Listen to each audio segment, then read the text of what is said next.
के page number 193 और 194। ओ मंगल भावाना मंगलहारी, द्रवहूँ सुदशरथ अजीर बिहारी। राम सिया राम जय जय राम। राम सिया राम जय जय राम। ओ दीनी दयालु वीर दिशंभारी, हरहु नाथ मम संकट भारी। राम सिया राम जय जय राम। राम सिया राम जय जय राम। ओ आश्रम एक देखे मगे माही, खग मृग जीव जंतु तह नाही। पूछा मुनि शिला प्रभु देखी, सकल कथा मुनि कह विशेषी। तब मार्ग में एक आश्रम दिखाई पड़ा। वहाँ पशु पक्षी कोई भी जीव जंतु नहीं था।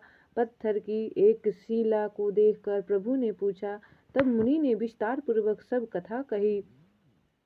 ओ गौतम नारी श्रापे बश, उपल देह धरि धीर। चरण कमल रज चाहती, कृपा करहूँ रघुबीर। तब गौतम ऋषि नारी मुनि की स्त्री अहल्या शापवश पत्थर की देह धारण किए बड़े धीरज से आपके चरण कमलों की धूलि चाहती है। हे रघुबीर, इस पर कृपा कीजिए। परसत पद पावन शोक न सावन, प्रगट भई तप पुंज सही। देखत रघुनायक जन सुखदायक, सन्मुख होई कर जोरी रही। अति प्रेम अधीरा पुलक शरीरा, मुख नहीं आवै बचन कही। अतिशय बड़े भागी चरण ही लागी, जुगल नयन जल धार बही। तब श्री राम जी के पवित्र और शोक को नाश करने वाले चरणों का स्पर्श पाते ही सचमुच वह तपोमूर्ति अहल्या प्रकट हो गई। भक्तों को सुख देने वाले श्री रघुनाथ जी देखकर वह हाथ जोड़कर सामने खड़ी रह गई। अत्यंत प्रेम के कारण वह अधीर हो गई। उसका शरीर पुलकित हो उठा। मुख से वचन कहने में नहीं आते थे। उस अत्यंत बरभागी अहल्या प्रभु के चरणों से लिपट गई और उसके दोनों नेत्रों से जल प्रेम और आनंद के आंसुओं को धारा बहने लगी।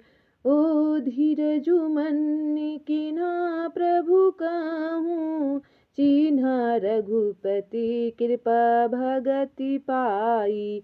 अति निर्मल बानी स्तुति ठानी, ज्ञान गम्य जय रघुराई।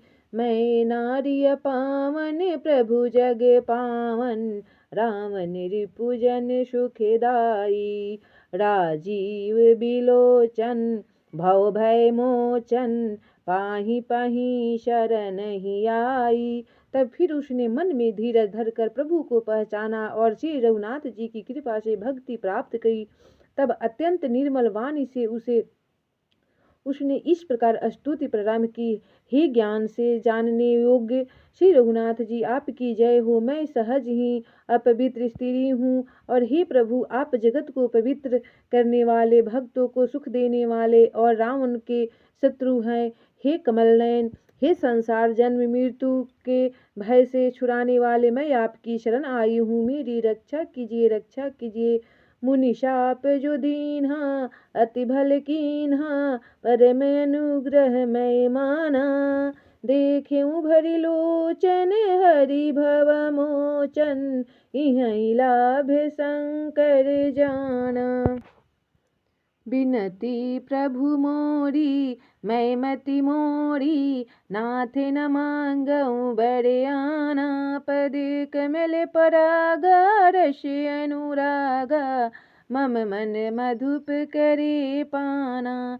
मुनि ने जो मुझे शाप दिया सो बहुत ही अच्छा किया। मैं उसे अत्यंत अनुग्रह करके मानती हूँ कि जिसके कारण मैंने संसार से छुड़ाने वाले श्री हरि आपको नेत्र भर कर देखा। इसी आपके दर्शन को शंकर जी सबसे बड़ा लाभ समझते हैं।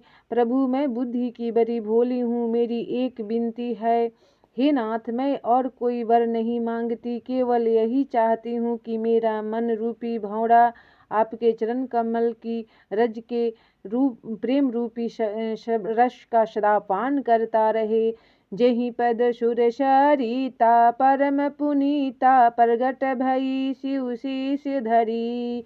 सोई पद पंकज जेहि पूजत अज मम सिर धरेऊ कृपाल हरि।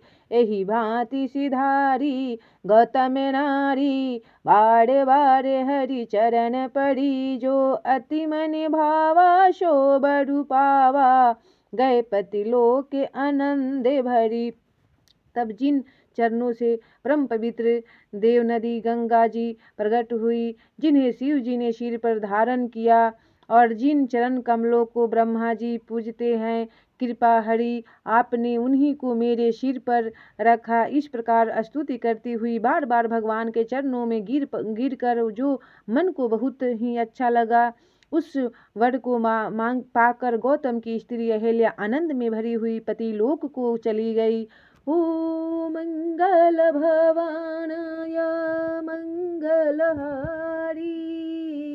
द्रवहु सुदशरथ अजीर बिहारी। अश प्रभु दीन बंधु हरि कारण रहित दयाल। तुलसीदास सठते ही भजू छारी कपट जंजाल। मंगल भवनय मंगलहारी। प्रभु सुदशरथ अजीर बिहारी। तब प्रभु श्री रामचंद्र जी के ऐसे दिन बंधु और बिना ही कारण दया करने वाले हैं। तुलसीदास जी कहते हैं, हे सठ मन तू कपट जंजाल छोड़कर उन्हीं का भजन कर। चले राम लक्ष्मण मुनि संगा गए जहाँ जग पावनी गंगा। गधि सुनु सब कथा सुनाई जेहि प्रकार सुर शरी मही आई। तब श्री राम जी और लक्ष्मण जी मुनि के साथ चले हुए वहां गए जहाँ जगत को पवित्र करने वाली गंगा जी थी। महाराज गांधी के पुत्र विश्वामित्र जी ने वह सब कथा कह सुनाई। जिस प्रकार देव नदी गंगा जी पृथ्वी पर आई थी, तब प्रभु ऋषि समेत नहाए। विविध दान मही देव नहीं पाए। हर्षि चले मुनि वृंद सहाया। बेगी विदेह नगरी नियराया। मंगल भवनय मंगलहारी। द्रवहु सुदशरथ अजीर बिहारी। दीन दयालु बिरद संभारी। हरहु नाथ मम संकट भारी। मंगल भवनय मंगलहारी। द्रवहु सुदशरथ अजीर बिहारी।